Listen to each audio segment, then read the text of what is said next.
Hello everyone, welcome to the 6th edition of the Formula E Addicts podcast. I'm your host, Edward Hunter. I'm with Jack Pickering, Joe Jones, and Matt Murphy. And today we're going to be talking about the season opener in Beijing, what to expect in Putrajaya in just under a week's time, and a little bit of other news that's been going on in the world of Formula E. So, for those that don't know you, let's introduce ourselves very quickly. I'm Edward Hunter. I'm the head admin of Formula Addicts, article writer for Eco Cars for Sale, the little electric car dealership website, and I'm really impressed by what I'm seeing at the moment.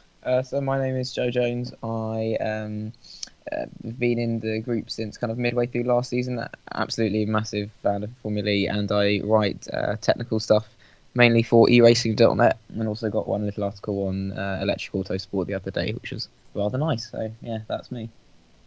Yeah, great article. It's called something like Formula E appealing to youth, I think. Exactly. And it's told by your perspective as a 19-year-old, I think. No, at the time, 17-year-old. 17. Sorry, I've got you. Damn it, I was doing so well.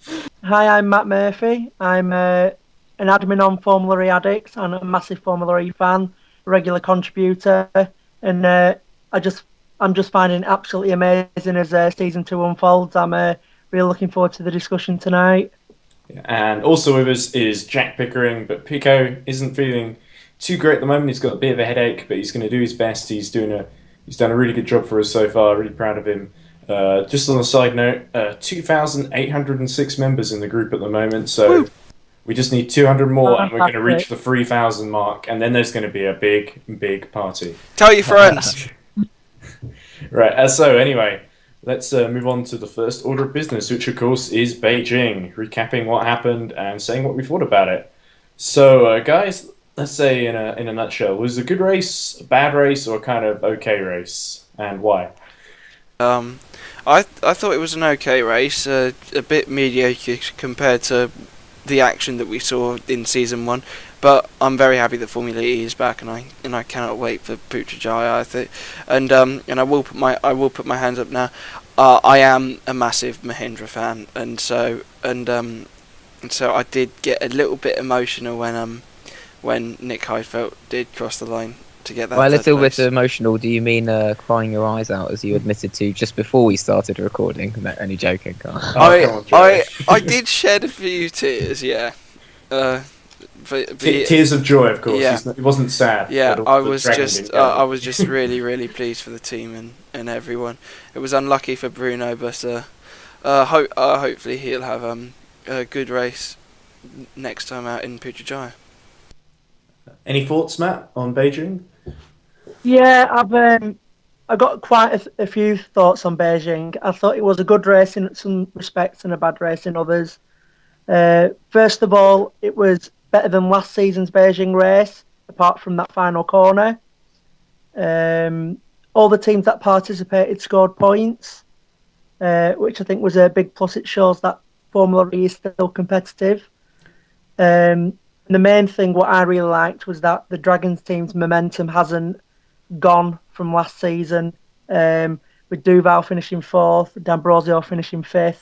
And D'Ambrosio almost taking out Duval as well towards the end. Oh, good save. Yeah. That was funny. I love the Dragon team's little tussles, like, for example, in Battersea Park, where both of them tried to race each other. But the things that I didn't like, for example, was we all want to see last season's champion put up a bit of a performance in the first race of season 1. Well, yeah, we do. Very shocking from PK Jr. Yeah, he had a very troubled race, even though his teammate, finished a very respectable 6th. Got to give Turvey his due for that. And the other thing what disappointed me of the race was, even though he did have a collision with Antonio Felix da Costa, I just felt that Jack Villeneuve's first race was a bit of an anticlimax. Well, of course it was. He was past his best in 2006. Ooh, come on, Jack. Let's not get into that right now. You're supposed to have a headache, remember?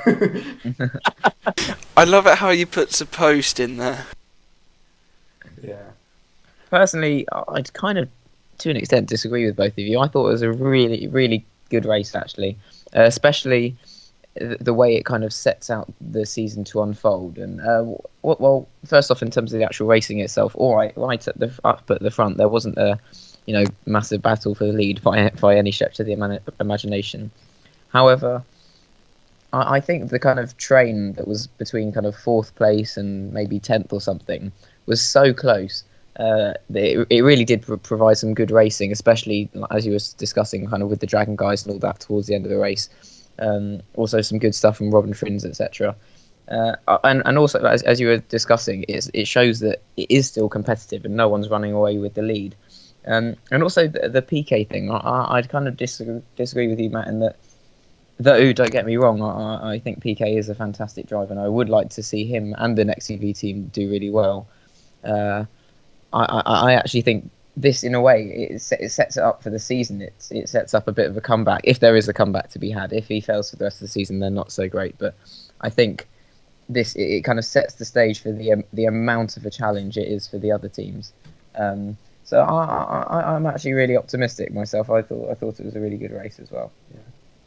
I think personally, I kind of agree with a little bit of all of you guys, but probably a little bit more erring on Joe's opinion. I think one of the reasons why it was a better race than last year, particularly, was because of the removal of the first chicane. I think that really helped. We talked a little bit about it with Mark Preston last time. Yeah, I'm pretty sure he didn't disagree. I think they should have removed the second chicane as well. Yeah, I'm I not a big fan of that either. So. Yeah, they tightened it up this year as well, so it was a little bit more problematic.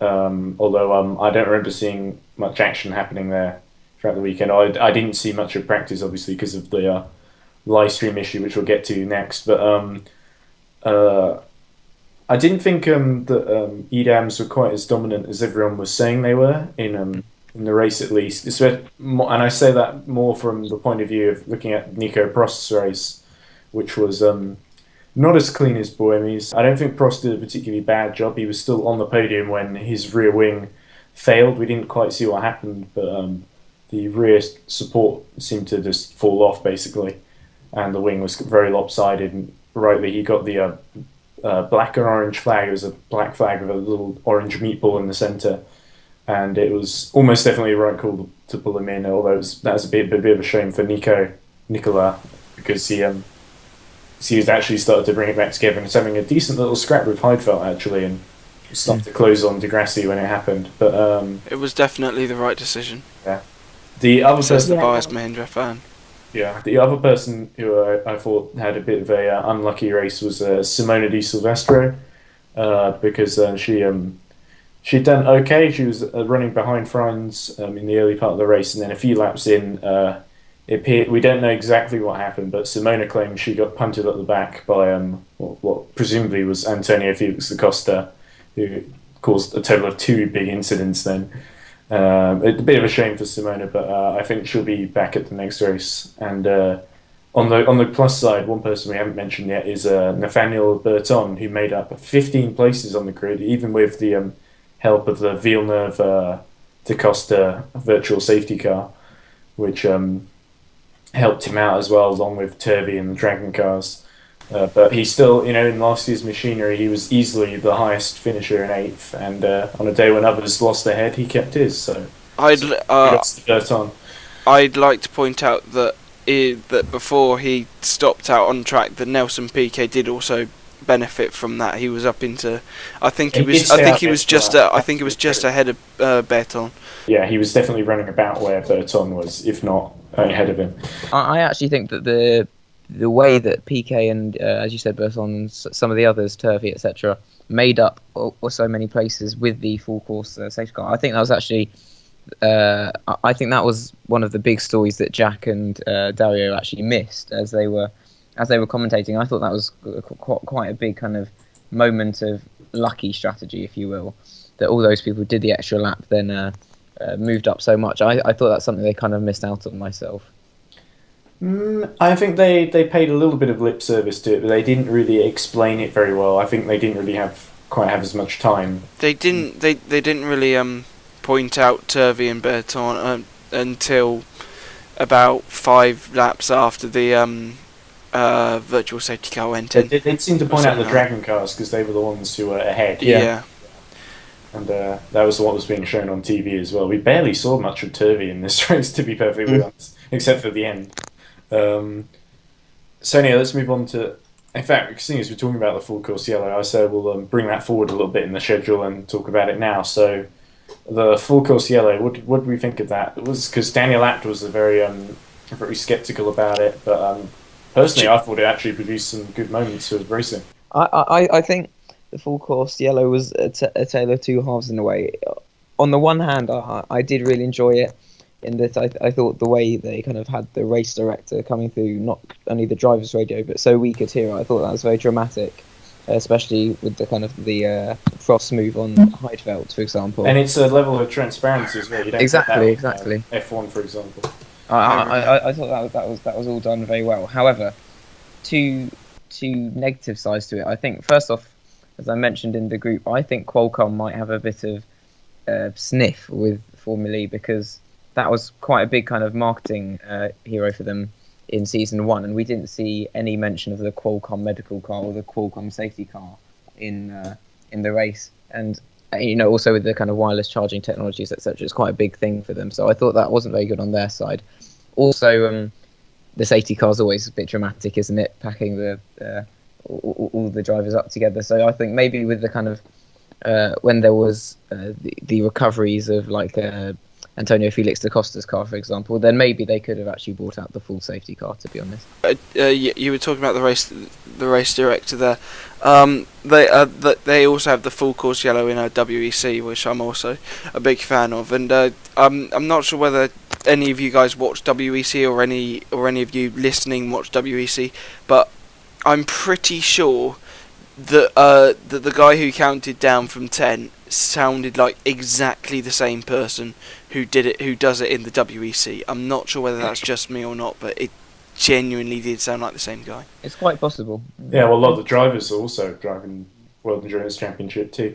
Matt, what was it you wanted to say? Yeah, Matt, we need to let you get a word in. Go on. Going back onto the full course yellows, there were some good things and some bad things. For me, I'm with one of Joe's comments, what he just made there, basically saying that, I like the bunching up of the field when the safety car comes on. Like in season 1, it just made that excitement and mad rush to the finish. So I kind of missed that with the full course yellows. Also with the full course yellows, it seemed to me, I'm not sure if anybody else got this, but it was like the top 3 cars, even though there was this, speed limit, the top 3 cars were kind of creating a gap on the rest of the field under the full course yellows. And the good thing about the full course yellows, what I really liked was on ITV4's coverage, is, as Pico mentioned, they had the countdown from 10 to 1, and I thought that was really good, getting back into the race. But I suppose it'll grow on me because last year the bunching up the safety cars and the mad rush to the finish was absolutely great. We might still get a few safety cars. The incident just needs to be big enough, and I guess race control decided that the Da Costa Villeneuve incident was sort of just on the limit, and sort of they could just get away with the full course yellow. Because remember, it's all kind of new to the championship, so I guess they thought it would be worth trying it out a bit more. When we're talking about rules and changes for this year, let's talk about the Super Bowl format. I didn't actually see it live, but because it was at 5 o'clock in the morning or something. But apparently, I've seen the highlights of Super Bowl, and it did look like it was exciting, and it was received very well by fans. It overran, I think. It overran because they didn't really get it correctly. Because what I was thinking, I was thinking there's 5 drivers, there's 15 minutes. 15 divided by 5 is 3. They're going to send the drivers 3 they're going to send 5th place at 12:45, 4th place at 12:48, 3rd place at 12:51, etc. So and so on and so forth. But the thing is, they just waited until they'd completed their laps, and they just overran by about 10 minutes.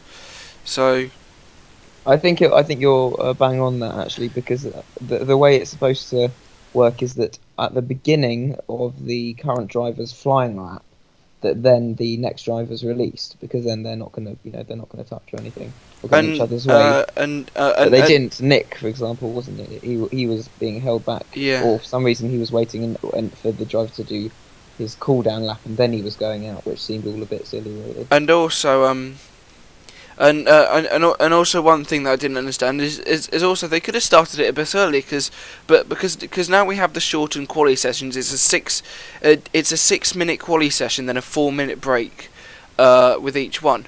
So if they just kept, so it starts at 12 o'clock, finishes at 6 minutes past. The next session starts at 10 minutes past, so on and so forth. What they could have done there is they could have had the 4 sessions, and then instead of having a 9-minute break, they could just have had a 4-minute break instead, and then do a 20-minute quali shootout, which I think would have made it stay within the 1-hour limit, which I think is another solution. But to be honest, me being biased as per usual, I prefer my I prefer my quali system that I explained in number 1. Do you prefer this one to the last season's one though, Pico? With the Super Bowl. It's a bit this that about it. I'm not 100% towards it, but I'm not 100% against it. I'm on the fence. I think for the fans it's good, but even though drivers have a rather nice life travelling the world, etc., I do feel a bit sorry for them in that it is literally one lap, and what that means is that if there's a problem, anything, that is it, even if it's out of your control. So personally, I'm for it in terms of the fans' point of view. I did think it did work well. However, for the drivers, you've got to have a bit of sympathy. Yeah, I mean... Oh, sorry, go on. Yeah, I'm in total agreement with Joe there. It just seemed to go dead quick, even though it overran. It just seemed to go really fast. Like, I was doing the live tweets for the Formula E Addicts Twitter that morning, and it just seemed to fly by. Once Q1 had started, it was Q2, then Q3, Q4, and then the actual Super Bowl shootout itself just went really quickly. I think all the excitement of this new format, it just passed by really quickly. Worth pointing out that although Buemi's pole time may have seemed quite dominant, Di Grassi in practice 2 actually set a time slightly faster than what Buemi's pole time ended up being. I know different conditions, Buemi had a bit of a scruffy lap as well, but managed to get away with it. But I think that's kind of interesting going forward. What about Apt? Did Apt go faster or not? Faster than Buemi's pole time? I'm not sure. I'll look it up. Yeah, afterwards. Let's look it up afterwards. So yeah, the final thing I want to talk about before we move on to the next race is the live streams situation, which is a little bit annoying for us because in the UK we turned it on for practice 1 at sort of midnight or so, and lo and behold, we were region blocked, which was a little annoying to say the least. Just completely region blocked on the website. Just saying, App didn't beat Buemi's pole time. Sorry, I was just meaning talking about Di Grassi specifically. So going back to the live streams, I ended up watching Q1 in Italian, and then I think it was just about as Q2 were about to start. Could you still follow it in Italian? It was quite easy to follow in Italian because it had like the names and the times up in English, but just about it got into Q2. One of our page members, Ross Curtis, I was actually discussing with him at the time, I can't find it in English, and then I managed to get a YouTube stream in English for qualifying. But it was an interesting Q1, very very loud paced and frantic in Italian.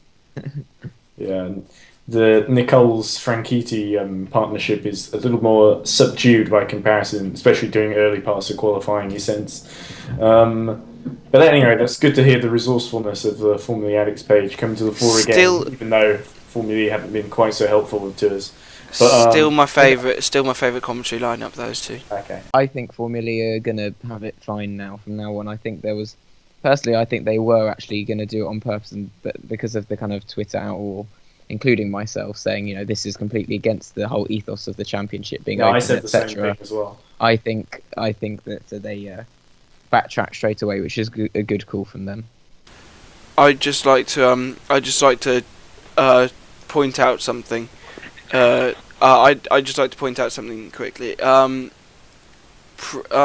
Pretty much, I'm not sure whether you guys got this as well, but during ITV4's coverage, did the commentary sort of go away, and then it came up with a little thing saying, "Oh, highlights are on tomorrow," and on the second lap of the race or something. I did notice that. Yeah, because I was worried for a second. I thought they were going for a break 2 minutes into the race or something, and I was like, "What the hell's going on?" But I'm sure they'll get. But in front of me, I do have F1 Broadcasting's report from the Formula E in Beijing. With the live coverage on ITV4, it only got 88k views on ITV4. Yeah, which was pretty low. It's the third lowest in the series, behind last year Putrajaya, which was really early in the morning, which it will be again this year, and Moscow. And then the rerun on Sunday got 244k, but that's lower than BT Sport have got for the MotoGP. But of course MotoGP have got the title race going on, and also the Moscow and Putrajaya last year clashed with F1 races as well. Yes. So it's not completely a true reflection, I think. He's gone on to point out that the thing is that the ITV formula it's not really they going. Didn't trailer it very early. It's not really going that well because they did produce a trailer for the season opener, but they showed it probably 3 times. 3, 4. Yeah, you were watching it. I remember you were saying it when you saw it like a week before. And the thing is, if this was Formula One, they would show it almost every single. They would show almost every single ad break, and they show it on ITV and everything. If I just read through this, ITV won't advertise, so the viewing figures will stay low. ITV won't pay Formula E any more money. Formula E want more money. Formula E can't go to pay TV, otherwise viewing figures would be really embarrassing. It would be maybe in the single figures of the thousand who would actually watch it, say if it was on BT Sport for the entire season. Not many people would watch it whatsoever. So the thing is, this is the problem with Formula E. We especially here in the UK, we need to ITV need to advertise it more, put it out there, put more live coverage on their channels, and then more of the British public will tune into the races. But at the moment, that's not going to happen. I completely agree, and I think actually they did a far better job. Like for example, towards the London E-Prix, they did really good. Pushing it, for example, within the UEFA. Was it the UEFA? It was the Champions League, I think it was. They were pushing it, and actually, I think it was in the rugby coverage. They were showing trailers this time for the highlight show, so that's probably partly why the ratings did get better, as well as it being a more sensible hour. And on ITV1 as well, which was the big change this season, that they're showing highlights on ITV1. Interesting. But but the thing is, with ITV, they could easily have had the slot to show qualifying on their main channel, because they just show a night screen from like 3 a.m. through to 6 a.m. They could have showed Formula E coverage from 4:45 through to say 6:10. Otherwise, the kids will be annoyed about but not being able to watch their shows. From Austin at that point. Sorry? Yeah, she was. Jenny Gow would have been flying over from Austin, so who would they have gotten to present? They could have got. I would have volunteered as tribute. They could have got Karen Chandog, who was there, of course. But I think Karun did a fantastic job, actually. In fact, my dad, who was watching it with me, who's not a massive motorsport fan, he's quite interested in technology, a bit like me. But he said he mentioned how Karun did, is a really good communicator, I thought he did a fantastic job, and I think it's really good actually that ITV got him on board. Matt, did you want to say fantastic something? Guy. Yeah, all I was going to say is about the trailer for the new season. I only saw it a handful of times, and that was when I was watching the BTCC. I think throughout all. But to be honest, what a season finale that was. Well, I know this starting off topic, but that was just brilliant. Great finale. But throughout the whole coverage on the final day from 10 o'clock till 6 o'clock, I think they only showed the trailer 3 times out of the numerous ad breaks. The advertising needs to be stronger from ITV if they want to get the viewing figures up. If not, I'm just going to put this out there to you guys, and I know I'm taking control a bit now, but I'm sure Ed can relinquish me in a couple minutes. This is not what I was expecting from a guy with a headache. Go on. Yeah. I do actually feel much better, so yeah, you guys have cured it. So yeah, thank you so much. But the thing is, I'm going to put it to you guys now. Would you rather see Formula E showing usually just the races, maybe the qualifying sessions for the European season, on ITV4 and the highlights on ITV, or would you rather see it move to pay TV channel, or would you rather see it to change to a different free-to-air channel to see if we can boost the viewing figures? Which one would you rather pick? Anyone, just go. Pico, you're in more trouble than you're worth. I know, personally, I would just, I actually think ITV, on the whole, they do an okay job. I can't see how anyone would do it much better. I don't see anyone else with that sort of willingness. Maybe Channel 4, because I remember, I think it was Channel 4 that used to do British Formula 3 coverage, which was kind of okay. Yeah. Your thoughts, guys? Pay TV or Freeview? Freeview any day myself. Yeah. I think, especially in the infancy. I mean, I'm against things like this being on pay TV because I don't have pay TV. But I also think, especially as the series is in its infancy, it needs to get lots of viewers and lots of young viewers. Both of those means Freeview, I think. Matt, go on. Yeah, I totally agree with Joe. Free to air in Formula E's infancy is the way to go, just to try and capture, the imagination of as many people as possible. Free to air is the way to go. I think it would actually kill the championship if it went onto a pay TV service within the next 2 to 3 years. It needs to remain on free to air. And the championship's got, in the background, of course, we don't always hear about it because they want to keep the image, as sort of a championship that's, on top of everything. But we know last season there was all sorts of financial troubles until Discovery stepped in and, bought a stake in Formula E. So yeah, there's it's a very critical time now to get this thing right. And I think I agree with you guys that at the moment, Freeview is what's needed. And anyway, who the Discovery own? I think we should move on, guys. Yeah, finally, can we move on? Sorry, I didn't realise you were going on such a tangent, Pico. Sorry. I don't know how I've recovered this well. Just I know, maybe. Come on, guys. I've got work to do. Come on. Right. Okay. So Putrajaya is in just under a week, as I said at the opener, which feels like ages ago now. Why do you think Putrajaya is? Because last year we went and everyone was going on about how it was a really good racetrack. And it was really challenging, that tight hairpin and all the bumps at the last corner. Well, what do you think was it about Putrajaya that really made it so successful last year and will probably make it successful again this year? Well, just saying, Ed. You said that Putrajaya is coming up later in the week. For those listening now, it's in about 2 hours' time, probably.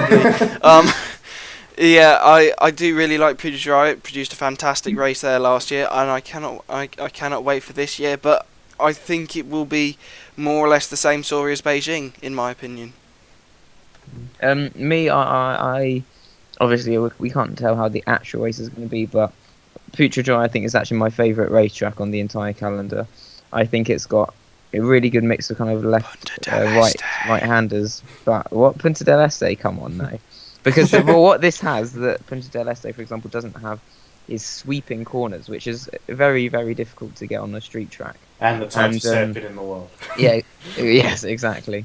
But I think so. So first off, I think the track is fantastic, especially the long right-hander at the end and the kind of long left-handed, slight left-handed towards around the concert. That's really good. But also, as I was just mentioning before we started recording, I think the TV coverage, the helicopter, all that. I mean, I think Putrajaya, for them, it's such a good advert for the city. I'd never heard of the place. I'm sure you guys hadn't. And I think it looked absolutely stunning on TV myself, which is great for not only the series, but also for the country. It's only just south of KL, isn't it? It's about, I think, 25 kilometres. Yeah, so it's not that far away from the track that the Formula One go to. Yeah, it's not. Apparently, I think it was David. Was it David? No, it was Jack Nicholls was saying how it's kind of the place you see as you're driving to the actual Formula One track, but you never really know what it is. You just drive past it. So, it's the place I see as the future of motor racing in Malaysia. Really? Okay. Matt, do you have any views on Putrajaya as a venue? I thought, to be honest, it was quite average last season. For me, my favourite was Buenos Aires. It just had everything. But going back to your original question, Ed, about why so popular. Again, it's something I can't put my finger on. I think the only reason why it was popular last year was because, because the other circuit they had to compare it to was Beijing. Yeah, and Beijing last year was, apart from the final corner, was such a drab race. I think, finally they got something which was a bit more exciting than Beijing. So therefore, Putrajaya built all the momentum and all the excitement last season. Even though very few people watch it in the UK, apparently. Internationally, though, a different story. Yeah, definitely. I do think as well a lot of Brits like it because Sam Baird won, and it was his first Formula E victory. Yeah. Anyway, we saw an interesting tweet today from the Trulli team, and it seemed to confirm that they will be there in Putrajaya and they will be racing. So that hints to me that all the customs trouble that they had at Beijing for the first race seems to have been resolved. Do you think we're going to see them there? And if so, do you think they're going to be anywhere near anybody else, or do you think they'll just be trying to get some mileage in? Yes and no. So that's yes, they will be there. No, they won't be competing for anywhere. As much as I appreciate the Trulli team. They finally got that. Engine powertrain. They finally got that powertrain working on the final week of testing. I don't think it's going to be competitive. They only did a handful of laps at Donington, but I think if they can get off the back row, I think that would be a great achievement for them. And when I say the back row, I don't mean like in the race if they finish 15th and 16th. I mean in qualifying. If they get one of their cars 18th or higher, that is an achievement in my eyes. For me, I don't think it's. I think if they get running and that they can do the full speed laps, which they haven't done yet, if they can do that, if they can keep up with the race, I think that's the achievement. I don't think they really care about scoring points for this first race. Considering their running was so low, I mean, even though they had a few kind of good shakedown laps, they did have like the odd technical glitch in their shakedown laps in Donington on the final day. So I think for me, this race, if they can get by the end of it their car just running fine with no problems, I think that's the thing. And then in Punta they will hopefully actually be competitive. Yeah, I think truly finishing would be, a massive achievement in the race. Them just being there and would be absolutely great. And I agree with Pico. If they qualify 18th, I think that'd be there'd be a party in the Trulli garage.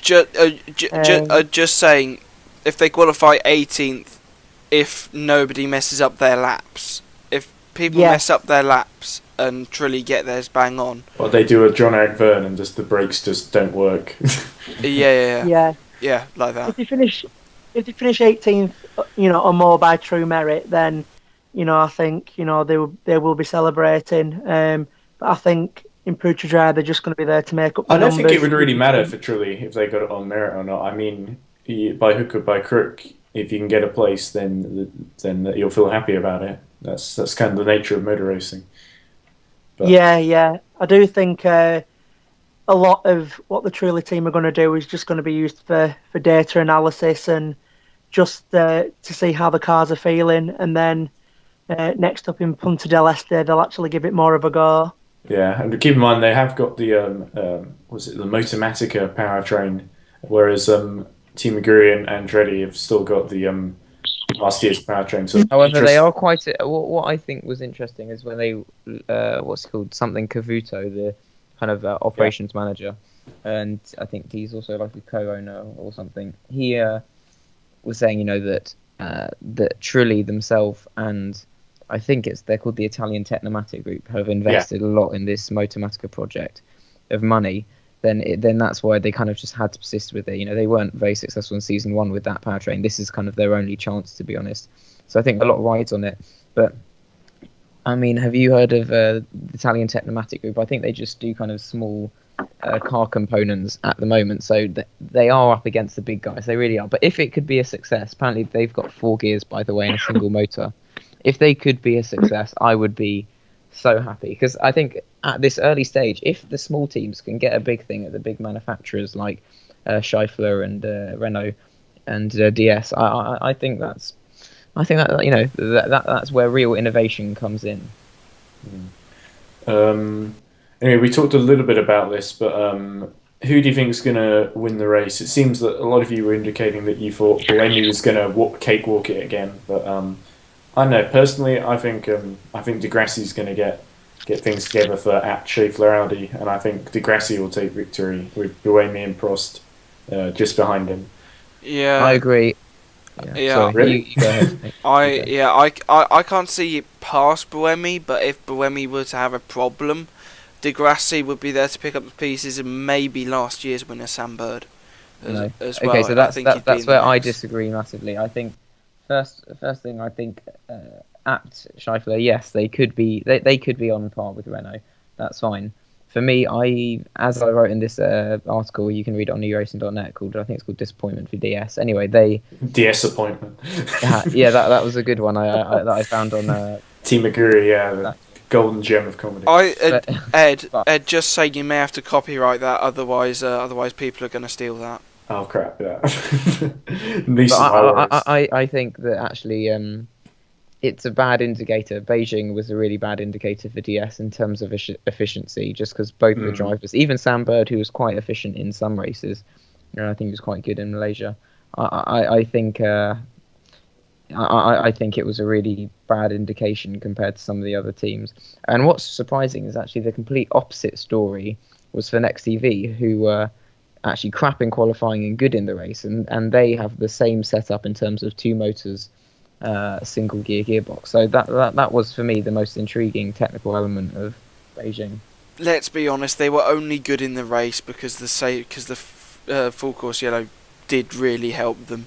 But also great efficiency. Also really good. When you saw the numbers, they were on 24% when other people were kind of on 16. That's good.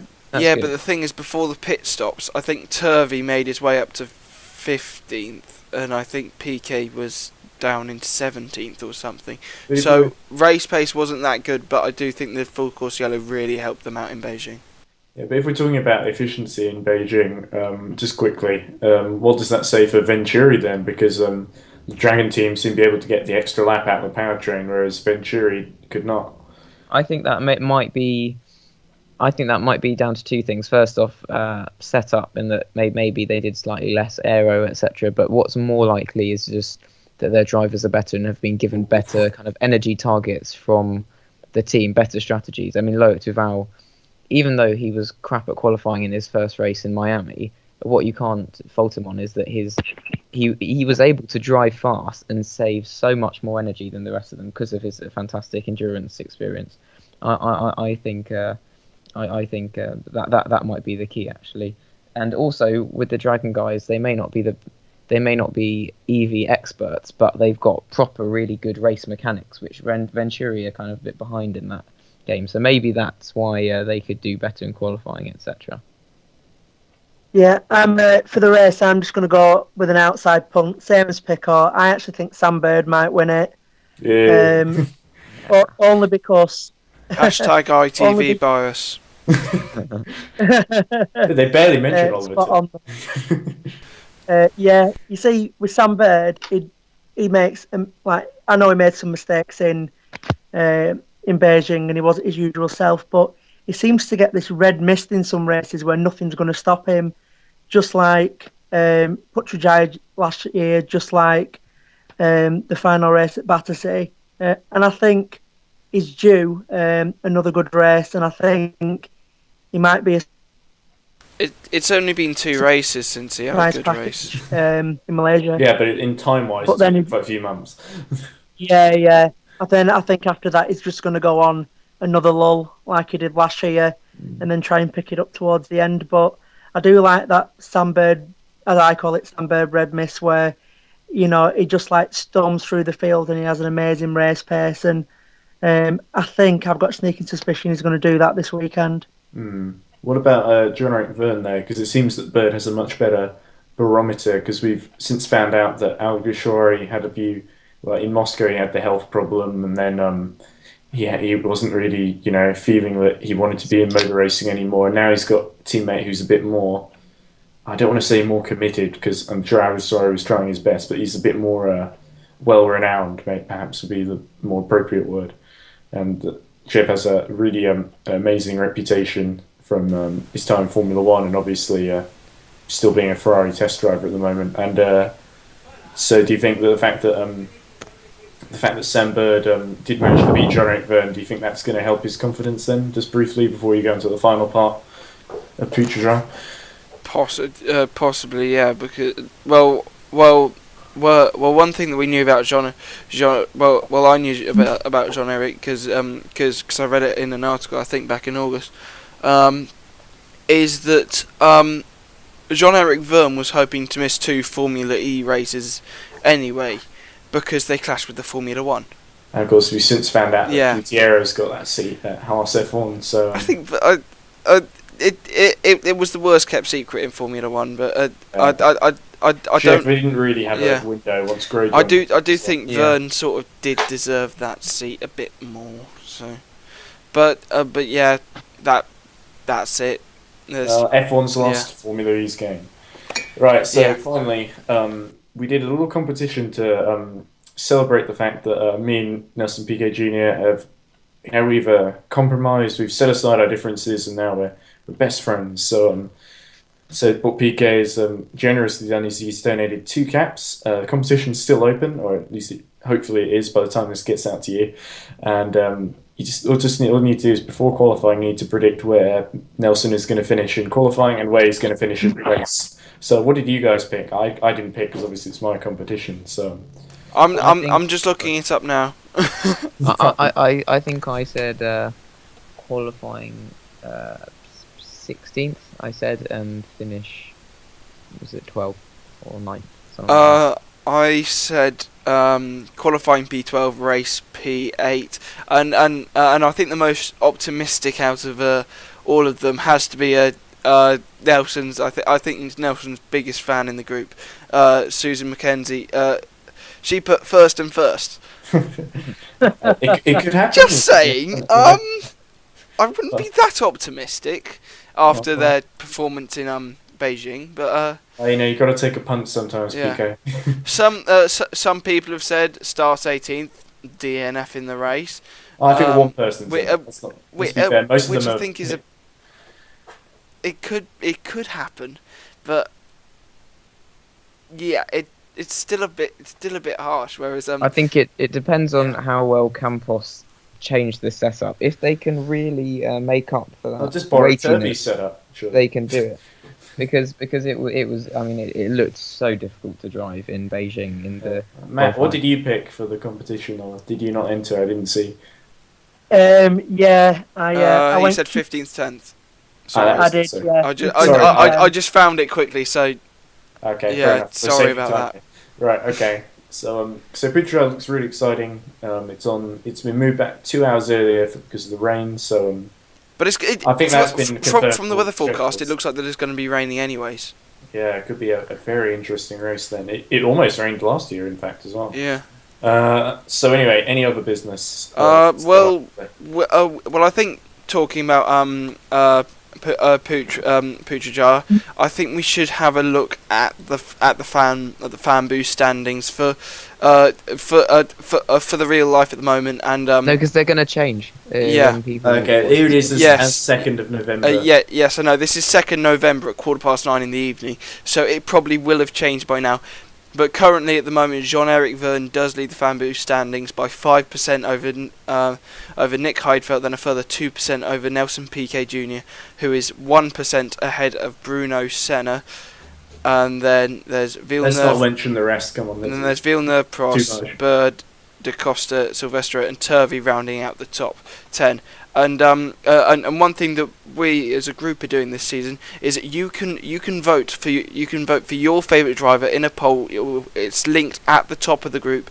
You can just click it, and then you have the list of drivers, and then you can vote for your favourite driver, and the one with the most votes at by qualifying will.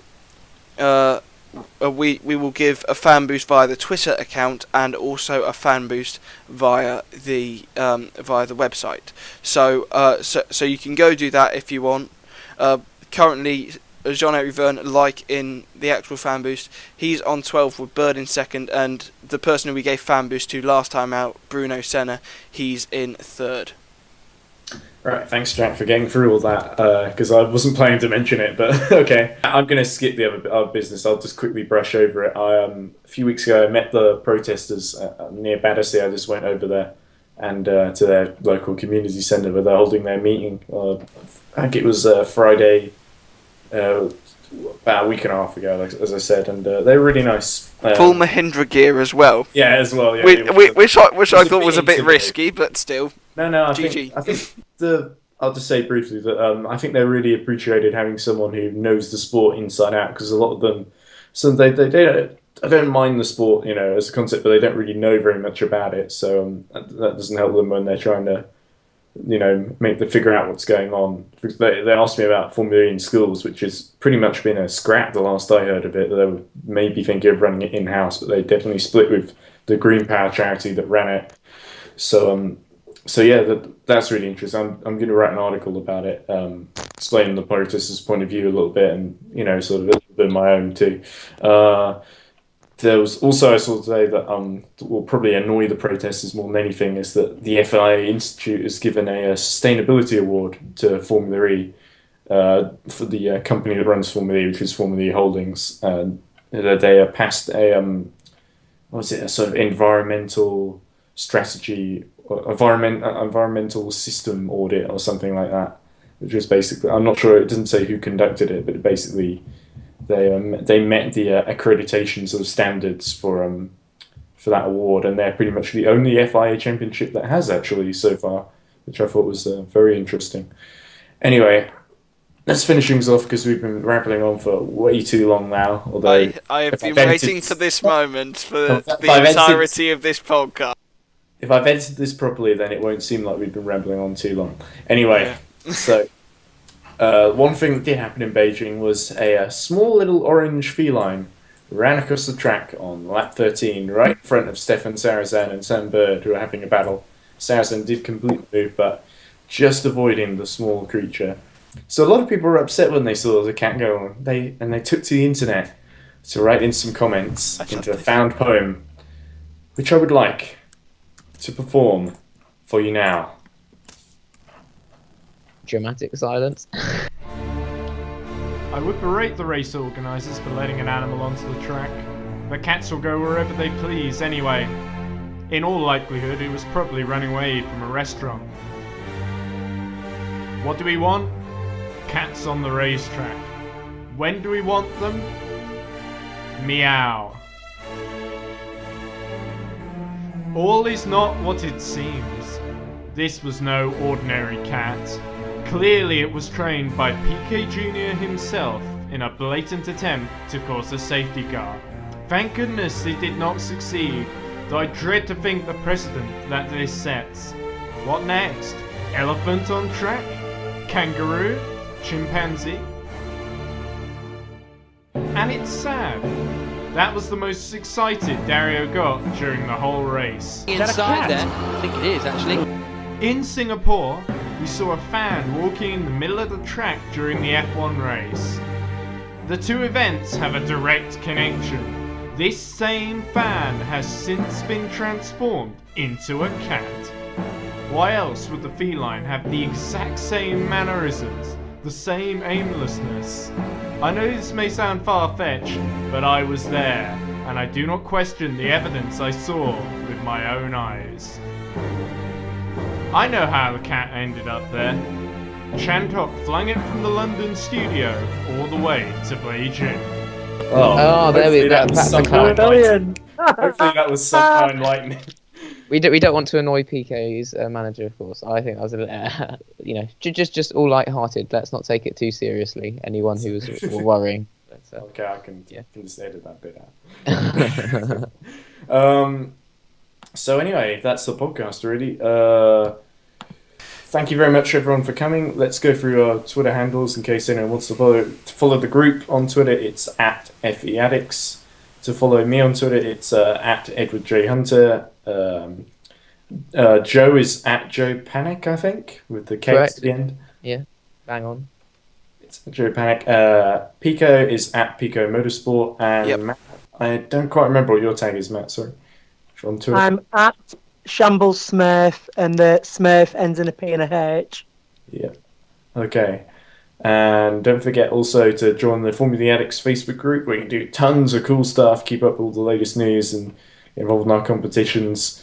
Anyway, Putrajaya is set to be an even more amazing race than Beijing. I hope you watch it and join us there, watching live. And thanks very much for listening to the podcast. See you next time. Goodbye.